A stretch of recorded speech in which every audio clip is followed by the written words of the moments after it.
خلیفہ حشام ابن عبد الملک جب مدینہ منورہ میں پہنچا تو اس نے حکم دیا کہ صحابہ کرام رضی اللہ تعالیٰ عنہم میں سے کسی کو میرے پاس لاؤ۔ لوگوں نے عرض کیا کہ صحابہ کرام رضی اللہ تعالیٰ عنہ انتقال فرما چکے ہیں۔ کہا کہ تابعین میں سے کسی کو میرے پاس لاؤ۔ چنانچہ حضرت طاؤس رحمۃ اللہ علیہ کو خلیفہ کے پاس لے گئے۔ انہوں نے اندر جا کر جوتا اتارا اور کہا السلام علیکم یا حشام۔ حشام سخت غضبناک ہوا اور انہیں قتل کر ڈالنے کا عزم بالجزم کر لیا۔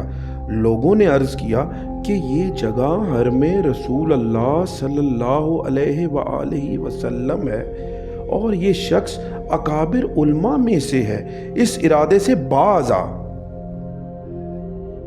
خلیفہ حشام ابن عبد الملک نے حضرت طاؤس رحمۃ اللہ علیہ سے پوچھا، اے طاؤس رحمۃ اللہ علیہ، تم نے یہ کیا دلیری اور گستاخی کی؟ فرمایا، میں نے کیا کیا؟ یہ سن کر حشام اور بھی غصے میں آ گیا اور کہنے لگا، تم نے 4 بے ادبیاں کی ہیں۔ جوتا فرش پر اتارا۔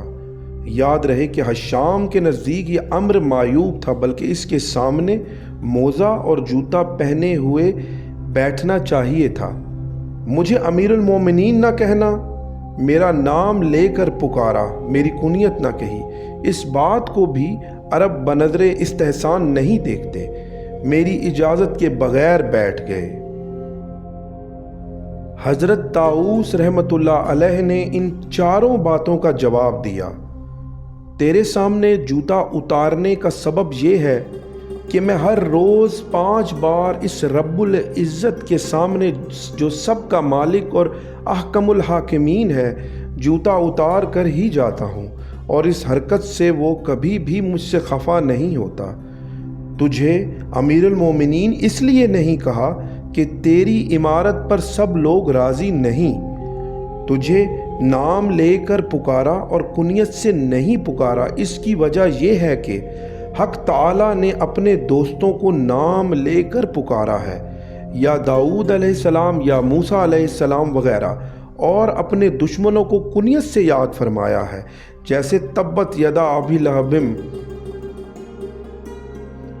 تیرے سامنے جو بغیر اجازت کے بیٹھ گیا ہوں، اس کا سبب یہ ہے کہ حضرت علی علیہ السلام نے فرمایا ہے کہ اگر کوئی کسی دوزخی کو دیکھنا چاہے تو اسے کہہ دو ایسے شخص کو دیکھ لے جو خود تو بیٹھا ہو اور بندگان خدا اس کے سامنے دست بستہ کھڑے ہوں۔ حشام کو یہ باتیں بے حد پسند آئیں۔ کہا، مجھے نصیحت کیجیے۔ فرمایا، حضرت علی علیہ السلام نے فرمایا ہے کہ دوزخ میں پہاڑ کے برابر سانپ اور اونٹ کے برابر بچھو ہیں۔ وہ ایسے امیر کی راہ دیکھا کرتے ہیں جو رعایا پر عدل نہ کرے۔